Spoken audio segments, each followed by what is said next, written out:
Okay, here we go, the last two chapters of Med-Surg 1. So, Chapter 46, Amputations. So what are the indications and incidence of amputations? Well, the most common reason for an upper extremity amputation would be an accident, like motorcycle or automobile, farm machinery, guns, explosives, electrical equipment, power tools, and frostbite. The most common disease would be a vascular disease, peripheral vascular disease specifically, and that's most common in the lower extremities. Tumors like osteosarcoma are bone tumors that are more common in adolescents, ages 11 through 20. Then there are some congenital defects, and these are factors that affect the developing fetus. Now, this is a picture that you have on page 899, figure 46.1. And these are different places that they would do an amputation. They're always going to do an amputation at the most distal part of the arm or leg. But what I want you to notice here is the disarticulation. And that word is mentioned on page 898, the first paragraph. So disarticulation is an amputation right through a joint. So that's really important that you remember. Disarticulation, amputation through a joint. So some diagnostic tests and procedures that are done to find out how the blood flow is and the condition of the extremity for amputation. One is vascular studies, and these are done to see if the circulation is compromised by trauma or disease. It's an angiogram that involves injection of a radiopaque dye into the blood vessels, and then it's viewed to look for patency. A pulse volume recording is a non-invasive device that gives general information about the volume of blood flow to an extremity. Another name for this procedure is plethysmography. Then there's thermography. You can probably guess what that is by its name. It involves the use of a device that detects and records heat. And it detects hot or cold spots, indicating the amount of blood flow to that part of the body. Then there's the Doppler ultrasound that uses sound waves to determine the presence or the pulse in extremities. And we even use that when we're checking for pulses in our patients. If they have PVD or if they're being pre-op or post-op and we can't find a pulse, we might use a Doppler ultrasound.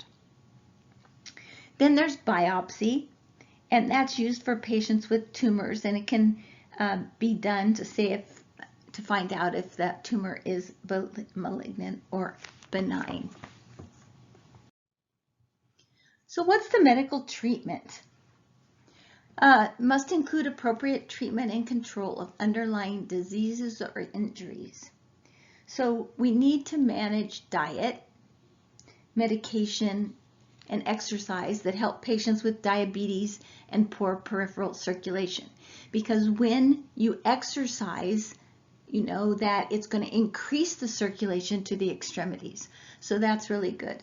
And then there's some medication that are vasodilators that improve circulation. And then always a good diet is good to feed our bodies.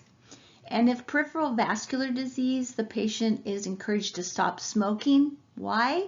Because nicotine is a vasoconstrictor.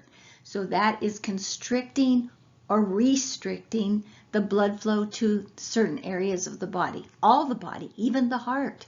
So smoking is not good.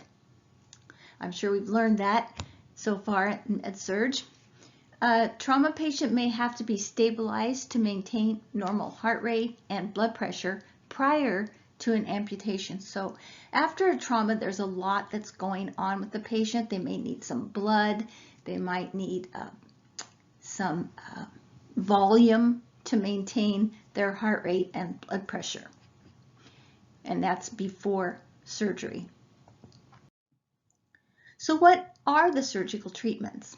Well, an amputation is usually done at the lowest level that will preserve healthy tissue and favor wound healing. So remember, they want to start low, because if they do have to amputate a little higher, at least they have more leg or arm to move up to. And that would depend on blood flow, if the tissue is healthy.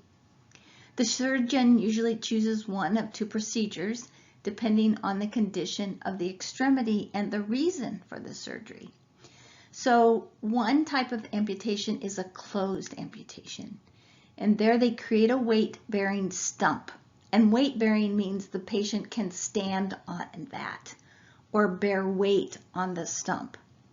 And that's especially important for lower extremity amputations.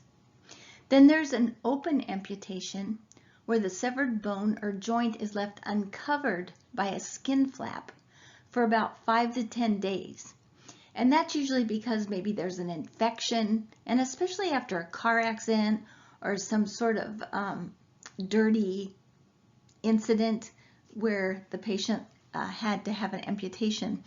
They want to be sure that there's no infection, because osteomyelitis or infection in the bone is so hard to clear up because there's not much blood flow in the bone.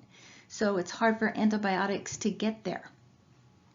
So they might leave a skin flap open and then treat that until the infection is no longer a problem, and then the patient would go back to surgery and the skin flap would be closed.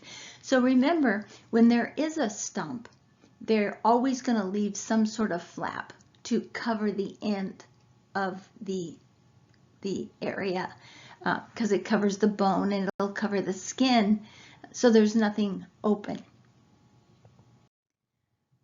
All right, so after an amputation, they're going to need a prosthesis. So what is a prosthesis?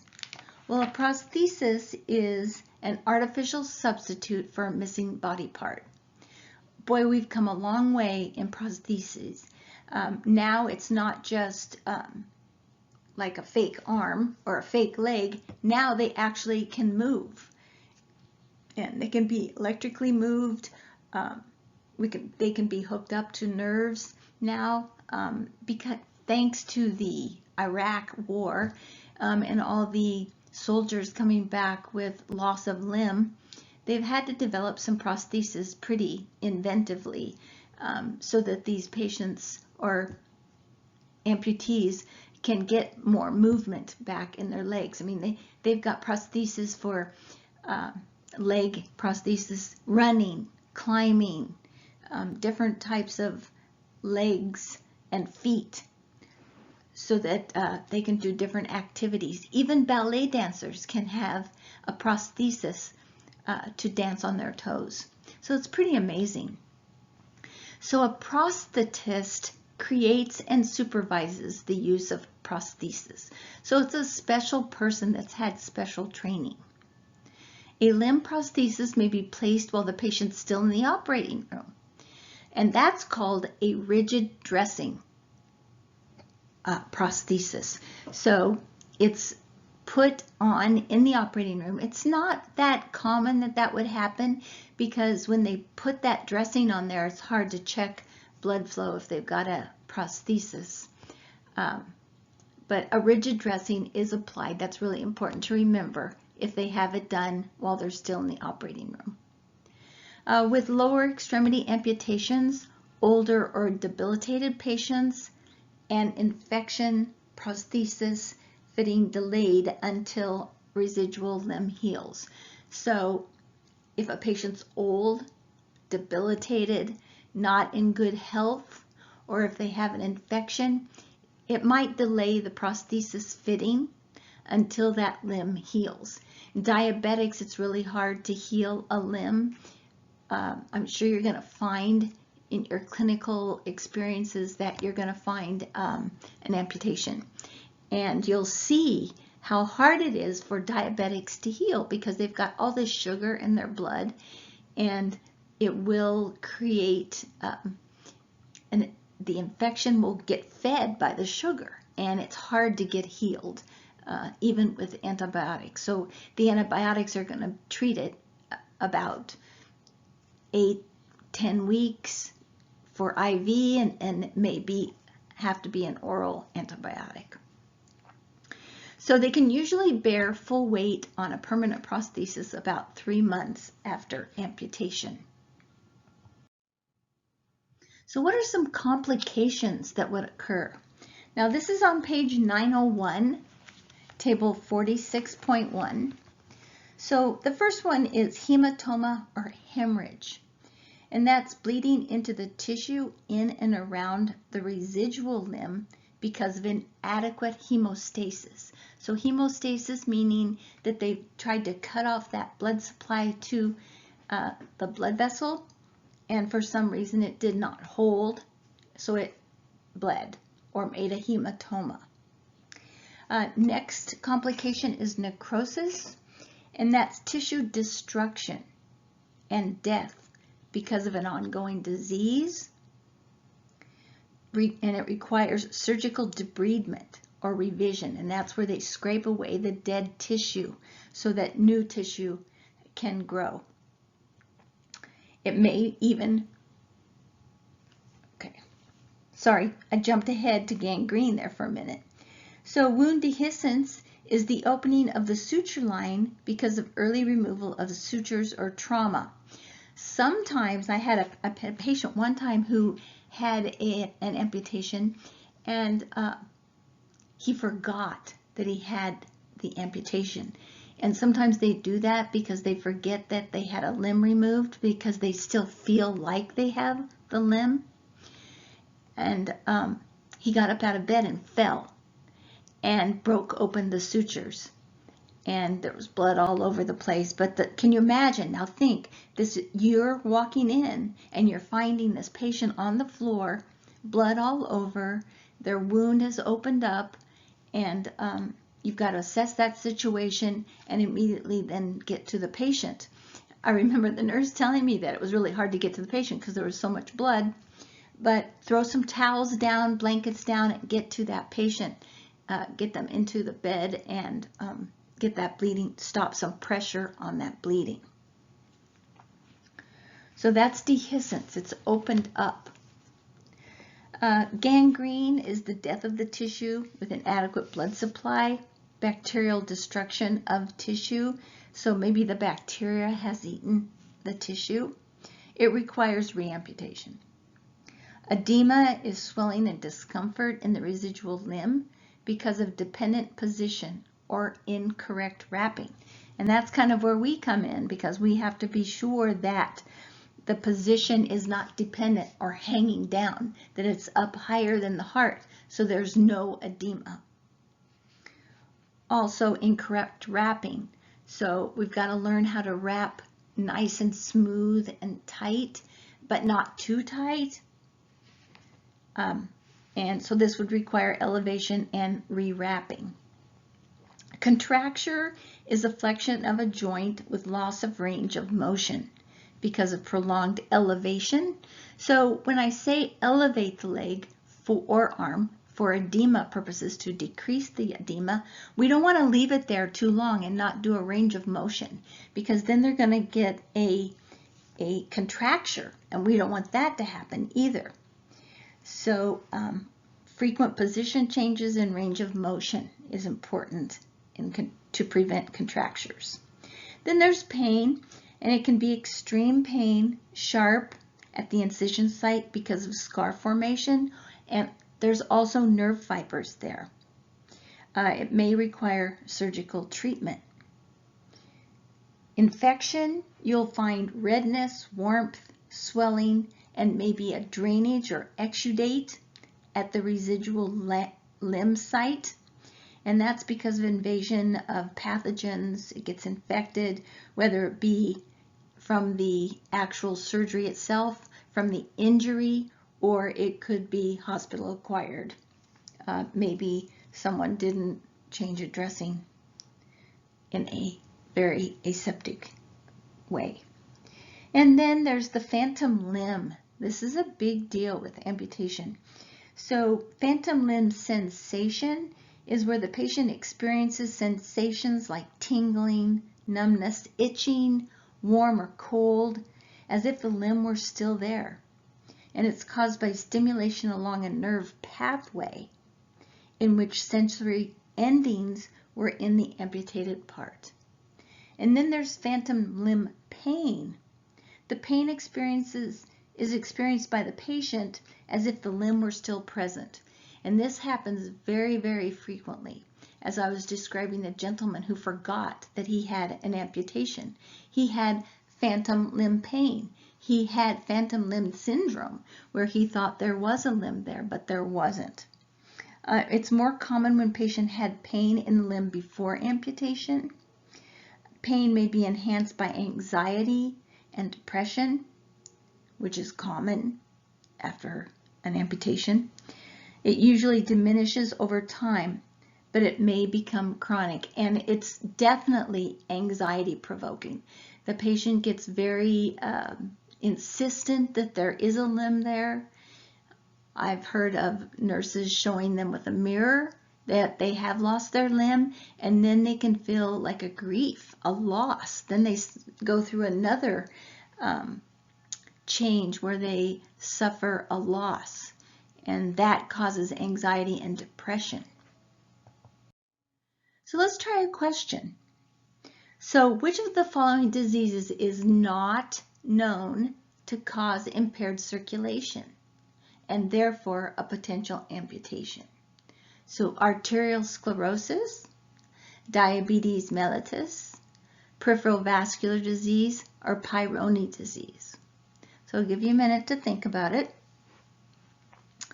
So you probably recognize the first three, A, B, and C, as definitely being some vascular impaired circulation. Peyronie disease we're going to learn about next module.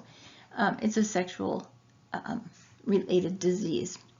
So some examples of diseases leading to impaired circulation are the peripheral vascular disease, diabetes, and arterial sclerosis. But you knew that, didn't you? Let's try another question then. So which of the following is not considered a complication of an amputation? I'll give you a minute.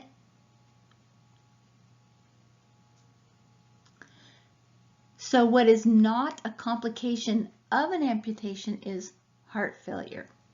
So many complications are associated with amputations, including hemorrhage and hematoma, necrosis, wound dehiscence, gangrene, edema, contracture, pain, infection, phantom limb syndrome. But the heart, no.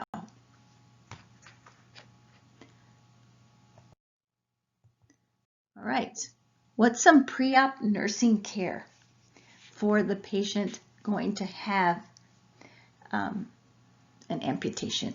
So we want to do a focused assessment. We want to monitor their vital signs in the first 48 hours. That's after, but how about before? So we want to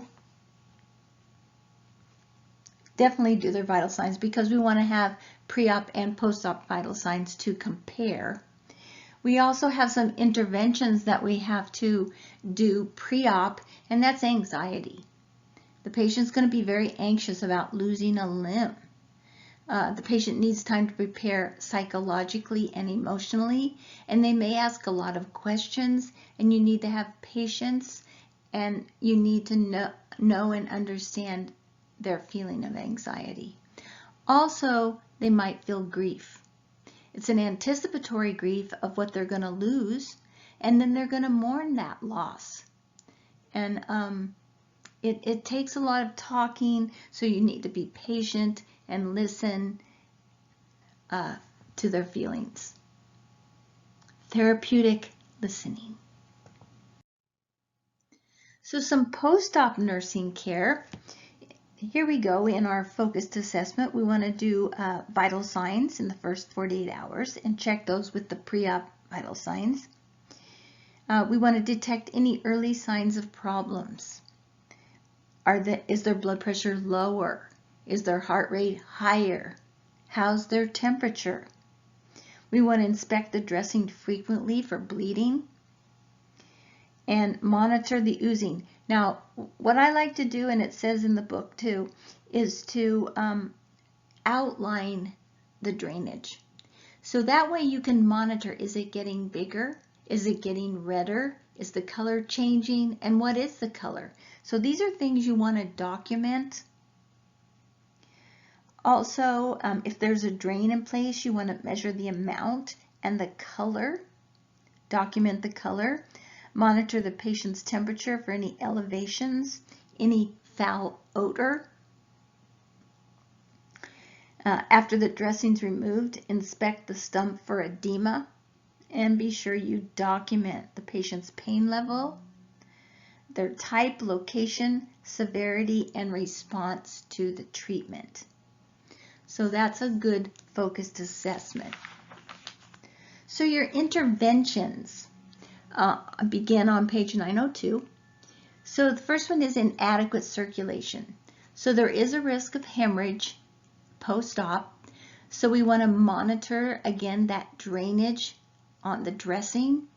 Now don't change a dressing when a patient comes back from surgery because you want to document the bleeding, and usually the doctor is the first one to change the dressing because he wants to see the site. Now if you call him and tell him about there's a lot of bleeding or there's a foul odor, he may want you to remove that dressing, but don't do it unless he tells you to do that. Document the pain, and when you medicate them, was it effective? Because if it's not, you can always call the doctor and let him know that 2 Norcos or whatever medication it is that you're giving the patient, it's not holding them. They're having breakthrough pain. The potential for infection. So you want to notice signs and symptoms of infection. Again, the temperature, the warmth, edema even, foul smelling, drainage. You want to note skin breakdown because they have a potential for skin breakdown. There's a bandage that's wrapped on the stump, and you have to make sure that bandage is smooth. Every little wrinkle can cause a skin breakdown.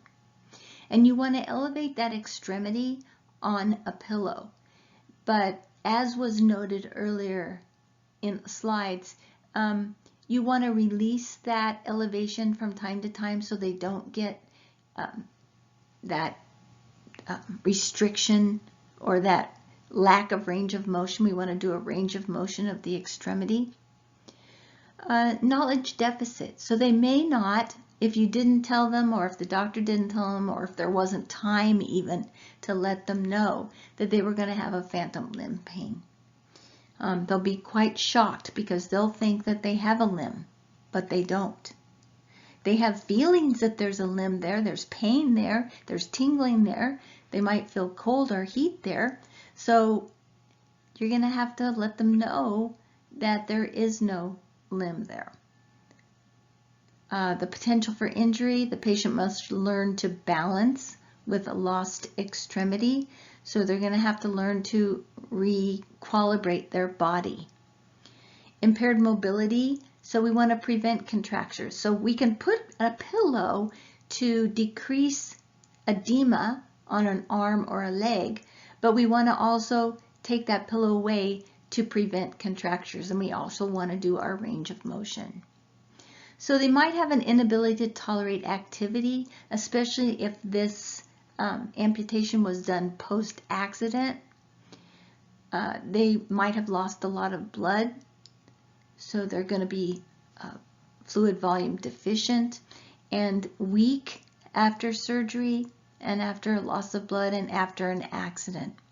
So we have to just go a little at a time as much as the patient can tolerate. A lack of readiness for self-care. So they might be in denial and they might feel helpless. They also might feel very self-conscious because their altered body image. They suddenly look different. Are people going to look at them? Are people going to still love them? Also anxiety or stress and poor coping. So you want to identify how did they cope with problems before, and maybe that will help them cope with the problem they're having now. So that is one of our strategies that we use. How did you deal with problems before, or stress or anxiety before? And maybe you can teach them stress reduction techniques. Maybe they know how to meditate, or maybe they know how to do imagery, or maybe they can listen to music with headphones, and that can all help them adapt to this new way that they're going to have to live. Right, this is just a picture. It's on page 903, figure 46.4, how to wrap a stump. So the main thing, and you can see there's crisscross ways on the upper extremity. If it's above the knee amputation, you would start around the abdomen and go down. But if it's on a lower extremity, you can see you would start from the bottom and go up. And that's always a good way because it decreases the swelling that way. So you'll start at the bottom and go up, but always make sure there's no wrinkles. That's a cause for skin breakdown. Now this may take a while, and I'll give you a hint. When you unwrap an ace bandage from an amputation or a stump, notice the way they did it. Unwrap it and remember the way it was so that you can wrap it back the same way. Especially if it was done that way by the physician, you'll know it was the right way.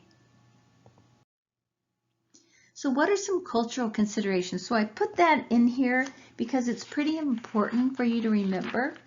And this is on page 905.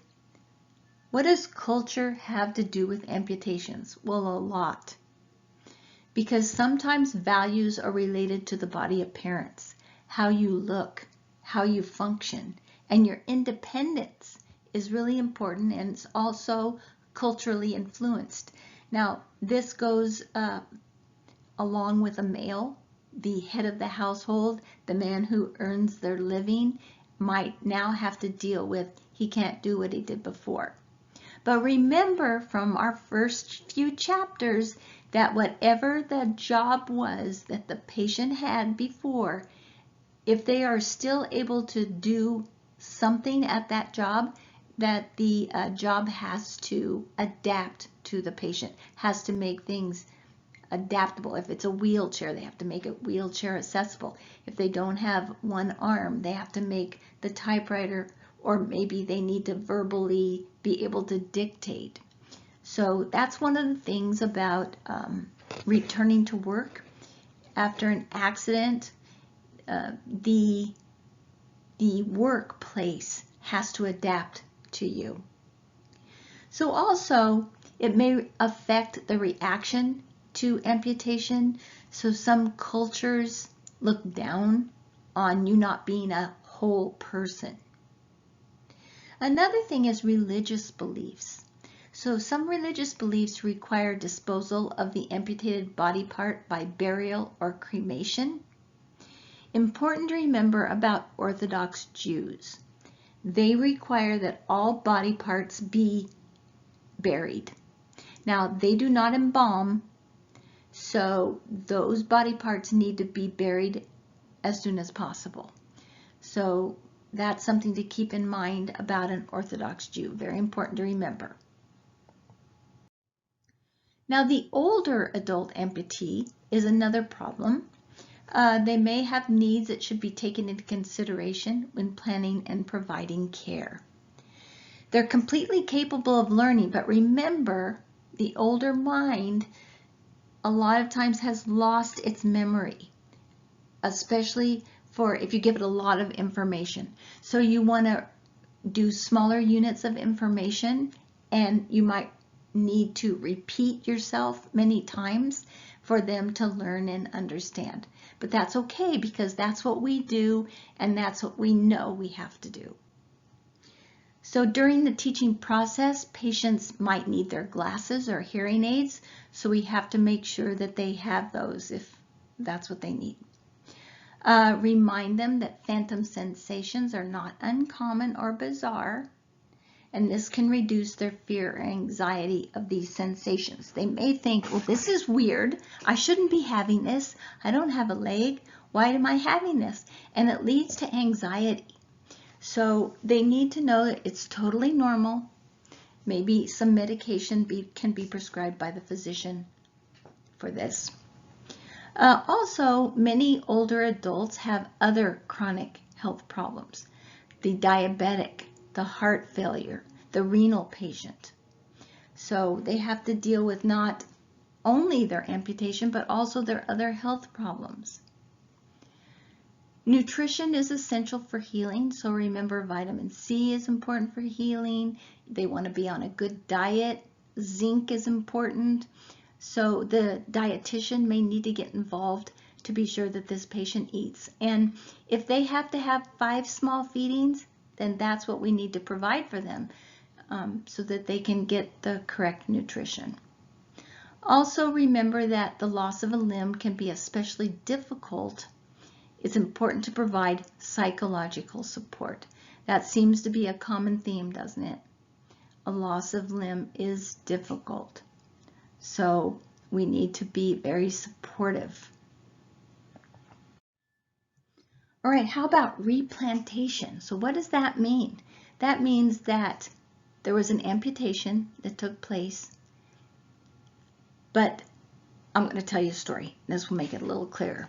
So I told you this last in the emergency lecture, but I'm going to tell you again because it fits here.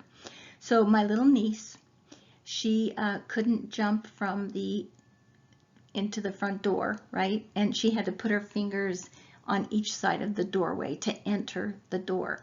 Well, the door slammed shut and cut off 3 of her fingers. Well, my brother, quick thinking, took those fingers, put them in a moist washcloth, because that's the best he had at the moment, and put it on ice.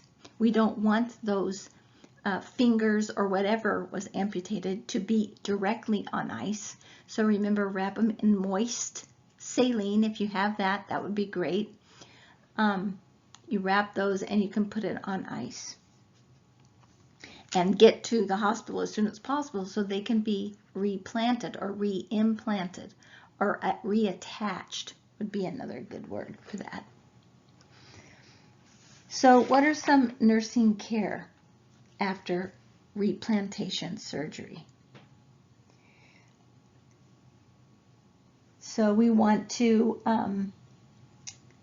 do a careful assessment of their circulatory status. Are they warm? Are they cool? Can we check pulses? Check their dressing for bleeding? Do they have pain? We want to check their I&O. Be sure their intake and output are good. Be sure they have enough volume and that they're urinating also. We also want to administer IVs if needed, blood if needed. Report any continued bleeding that you might notice, and that's where the circling drainage and assessing to see if it's getting worse or is it improving, and what color is it, and does it have an odor. And post-op now, we want to again monitor vital signs, I&O, level of consciousness. Are they alert? Are they arousable? We want to check neurovascular assessment of the replanted limb. We might need a Doppler to check for a pulse. Sometimes we can't feel a pulse. It's very faint, especially right after surgery. So we might need a Doppler to hear that pulse for us, because we can't palpate it with our fingers. Also a pulse oximeter to be sure that there's good circulation. What's their O2 saturation? We want to assess and document the circulatory status and give a baseline, because right when they come back from surgery, that's our baseline. Everything from there we'll know if they're doing better or worse. Note the limbs color, the cap refill, the turgor, skin turgor. temperature and sensation. So to the patient, we might want to say, can you feel this? And we touch them. You might use your fingernail to touch them or press down on their skin to see if they can feel that. So that would be sensation. Signs of arterial occlusion would be a pale or blue color or a slow cap refill, and their skin might look shriveled and cool to the touch. Signs of venous congestion and cyanosis. We want to check again for the cap refill, edema, and warmth. Assess the limb for edema, because massive edema often accompanies replantation. So we want to be very aware when our patient comes back from surgery. So these are some I know I'm kind of jumping back here now to some pre-op interventions. Administer IV fluids and blood. It doesn't hurt to repeat, right? Because it will remember better. If the dressing becomes saturated with blood, reinforce it, don't change it. You see how our lectures are building upon each other? Because we talked about some of these things in emergency care and probably in other lectures as well. We've built on our knowledge, and that's what we're going to continue to do. We want to report any continued or excessive bleeding to the provider. And even though preparations for replantation were hurried, be sensitive to the patient's fear and anxiety. We want to accept the patient's feelings. We don't want to say, that's not real. Oh, you don't want to feel that way. You'll be fine. Because that's not giving them their feelings validation. It's kind of just brushing them off. We want to provide brief, simple explanations, especially when they're stressed out. So simple explanations. We don't want to use big words. We want to be simple in our explanations. We also want to administer analgesics as ordered for pain. Again, post-op interventions. Monitor vital signs, INO, their level of consciousness.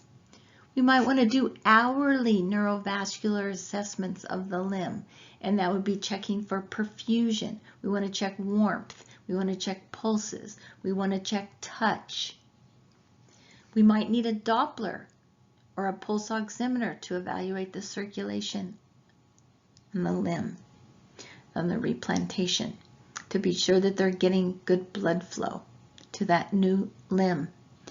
Note and record the limb's color, cap refill, turgor, temperature, and sensation, and assess the limb for edema, because massive edema often accompanies the replantation. But what's the problem with massive edema? It cuts off the circulation. So we need to elevate to decrease the edema. We want to be constantly aware of that edema because it can restrict the blood flow, and then that's counterintuitive to what we want to do. We want to increase blood flow for healing. Now here's some other post-op interventions I'd like to tell you about, and they might need dextran 40, which is a blood volume expander. They might need aspirin or heparin as ordered to reduce the risk of thrombosis. Now this is interesting, herudotherapy. So this is used a lot in plastic surgery and in amputations. So it's leeches, real live leeches, that's right, because the saliva of the leech contains an anticoagulant and a local vasodilator and a local anesthetic. So it helps suck up some of that bleeding into the tissues so that the swelling isn't as bad and the healing can begin. And your handling of the limb will help the patient be more accepting. So if you can touch the limb without, don't have that look on your face of, oh, this is disgusting. right? You want to be smiling and let the patient know that this isn't a problem for you so that they can accept it themselves. All right, thank you.